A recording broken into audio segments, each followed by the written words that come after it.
तो ये वीडियो थोड़ी सी अलग होने वाली है क्योंकि ये फर्स्ट स्टोरी है जिसमें मैं अपने स्कूल के बारे में बात करने वाला हूँ, स्पेशली मैथ टीचर्स के बारे में। तो स्टोरी चालू करने से पहले मैं तुम्हें बता दूं कि हमारे स्कूल में 4 मैथ टीचर्स थे जहाँ तक मैं जानता हूँ, क्योंकि हमारा स्कूल काफ़ी छोटा था, मतलब एरिया वाइज नहीं। हमारे स्कूल में सिर्फ 6 to 10 तक की क्लासेस थी, मतलब 11th और 12th भी थी, बट वो आर्ट्स वाले बच्चों के लिए थी। एंड जिसने कॉमर्स एंड साइंस लिया उसे दूसरे स्कूल में ट्रांसफ़र कर दिया जाता था। तो 6 to 10th के लिए 4 मैथ के टीचर काफ़ी थे, और उन 4 टीचरों में से मैं सिर्फ एक को छोड़ के सबको जानता था। अब जिस सर के बारे में मैं बात करने वाला हूँ वो अपने 60s में थे और हमारी क्लास के मैथ टीचर भी थे। ये काफ़ी शांत किस्म के आदमी थे, मतलब लिटरली ये हमारी क्लास में आते थे और जो चैप्टर पढ़ाना होता था उसके क्वेश्चन ब्लैक बोर्ड पे लिखने लग जाते थे, और उतना ही क्वेश्चन समझाते थे जितने में हमारा ब्लैक बोर्ड भर जाए।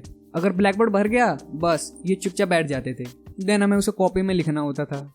ब्ला ब्ला ब्ला ब्ला ब्ला ब्ला ब्ला। तो बच्चों, मैंने अलजेब्रा के सारे इंपॉर्टेंट क्वेश्चन लिख दिए हैं, नोट कर लो। बस इतनी सिंपल थी हमारी मैथ की क्लास, और जिनको क्वेश्चन वगैरह पूछने होते थे वो उनके पास जाकर अपने डाउट्स क्लियर कर लेते थे। महीने 2 महीने में कॉपी चेक करते थे, और हाँ, ये एक वर्ड काफी यूज करते थे। सबको क्वेश्चन समझ आ गया ना? Yes sir. नहीं आया तो पूछ लो, वरना रद्दी बन जाओगे। वो नालायक की जगह रद्दी वर्ड का यूज करते थे। बट सैडली इनके साथ हमारी जर्नी 10th क्लास के स्टार्टिंग मंथ तक ही चली। मैं ऐसा इसलिए कह रहा हूँ क्योंकि 10th के स्टार्टिंग में हमें पता चलता कि सर की एज हो गई थी और वो चल बसे नहीं, वो रिटायर हो गए।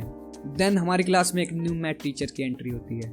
एग्जैक्टली वो न्यू तो नहीं थे क्योंकि वो पहले दूसरी क्लासेस को पढ़ाते थे, अब हमारी क्लास को पढ़ाएंगे, सो हमारे लिए तो न्यू ही हुए। मीट चिंटू। यस, हमारी क्लास में गृह प्रवेश होते ही बच्चों ने इनका न्यू नाम रख दिया, एंड उसकी वजह से मुझे आज तक इनका असली नाम नहीं पता चला, बिकॉज सब इन्हें चिंटू नाम से ही बुलाते थे।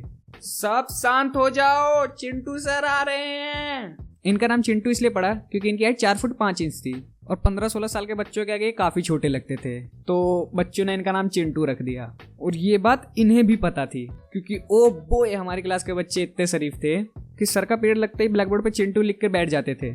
किसने लिखा ये? याद है मैंने तुम्हें स्टार्टिंग में बताया था कि कैसे हमारे ओल्ड वाले मैथ टीचर जो थे वो एक चैप्टर के उतने ही क्वेश्चन कराते थे जिससे पूरा ब्लैक बोर्ड भर जाए। अनफॉर्चुनेटली ये सर ऐसा नहीं थे। ए का स्क्वायर बी इंटू में ब्ला ब्ला ब्ला ब्ला ब्ला ब्ला ब्ला।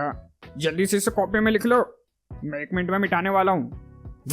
सर मैंने अभी पूरा उतारा नहीं था। हाँ, वो क्लास में आते ही 2 मिनट का सांस तक नहीं लेते थे, सीधा ब्लैक बोर्ड पे क्वेश्चन लिखना चालू कर देते थे। लिखने के एग्जैक्टली 1 मिनट बाद मिटा के नेक्स्ट क्वेश्चन समझाने लगते थे, और वो ये सब इतना फास्ट करते थे कि जब हमारी नोट करने का टाइम आता था तो तुम लिटरली हम सबकी कलाइयों की नसें देख सकते थे। हमें इतना फास्ट लिखना पड़ता था क्योंकि वो पूरे ब्लैक बोर्ड पर 1 से 2 क्वेश्चन ही लिखते थे और 1 मिनट बाद मिटा के नेक्स्ट क्वेश्चन लिखना चालू कर देते थे। हाँ, ये सर मिटाना भी जानते थे, और कई बार सर पूछते थे कि किस किस ने उतार लिया। अगर थोड़े से बच्चों ने भी हाथ उठा लिया, सर फट से आधा क्वेश्चन मिटा देते थे और नेक्स्ट समझाने लग जाते थे, और जिनका नहीं हुआ उन्हें 1-2 सेकंड दे देते थे कि वो आधा नीचे का उतार सकें। एंड बिकॉज सर हमारी क्लास में लेट आए थे, उसकी वजह से हमारा सिलेबस काफी पीछे चल रहा था। उसके लिए सर ने जितने फालतू पीरियड हो सकते थे वो लेना चालू कर दिया। पीटी का पीरियड, बूम मैथ वाले सर।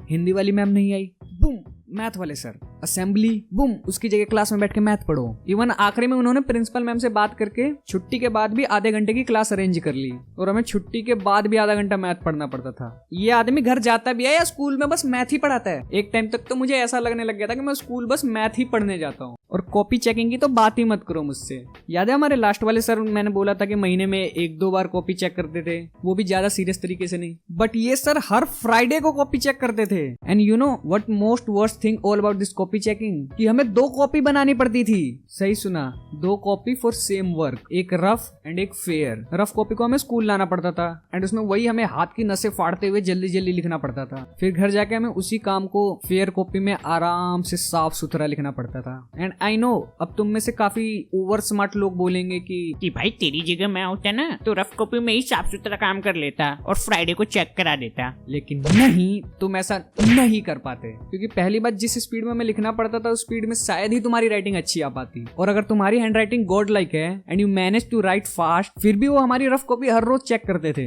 कि सबने सारे क्वेश्चन उतारे भी है या नहीं, एंड रोज उस पर रेड पेन से मार्क लगा के जाते थे। एंड कॉपी चेक डे यानी फ्राइडे को दोनों कॉपी चेक करते थे। इसी वजह से लगता है मुझे मैथ से नफरत हो गई है। बट मैथ का पीरियड जितना भी खतरनाक हो, हम जैसे तैसे मस्ती का मौका निकाल ही लेते थे। जैसे एक बार सर हमें क्वेश्चन समझा रहे थे, उसमें टावर लिखा हुआ था, बट सर के मुंह से गलती से टावर की जगह टोवर निकल गया और पूरी क्लास पागलों की तरह टोवर टोवर टोवर चिल्लाने लग गई। उसकी वजह से पूरी क्लास को मार तो पड़ी, लेकिन मजा आया।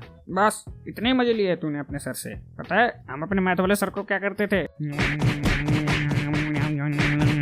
तुम लोग अपने मैथ वाले सर के साथ कुछ भी करते थे, हमें ये सर काफी खतरनाक लगते थे, तो हम इनके साथ ज्यादा कुछ नहीं कर पाए। एंड मारने से याद आया, तुम लोगों को पता है ये सर कैसे मारते थे बच्चों को? याद है मैंने तुम लोगों को बताया कि सर की हाइट 4 फुट के आसपास है। सर बच्चों को डेस्क पर खड़े होकर उनकी गर्दन झुकाकर पीठ पर मारते थे, और वो हमें इतना फनी लगता था कि जब भी क्लास में किसी की पिटाई हो रही थी आधी क्लास तो हंसी रही होती थी। कौन हंस रहा है? यार किसी 4 फुट के आदमी को 5 फुट के बच्चे को मारते हुए देखने में हंसी नहीं आएगी? अब नहीं आएगी, अब मैं बड़ा हो गया हूँ, लेकिन 15-16 साल के बच्चों को तो जरूर आएगी। And I am not exaggerating, literally sir हमको ऐसे ही मारते थे। एंड ये सर एक वर्ड का काफी यूज करते थे। 100 में से 100 लाने वालों का भी IIT में एडमिशन नहीं होता। तो क्या सर 200 वालों का होता है? सर इसको इतना तो नहीं बोलते थे, लेकिन इतना बोलते थे कि मुझे अभी तक याद है कि सर ये सब बोलते थे। And to be honest 10th class hit different यार, मीन्स रियली डिफरेंट। और इस चैनल पे फ्यूचर में मैं 10th क्लास के बारे में काफ़ी बताने वाला हूँ, क्योंकि 10th क्लास से रिलेटेड मेरे पास बहुत सारी स्टोरीज हैं। So subscribe. And I am not एग्जैजुरेटिंग।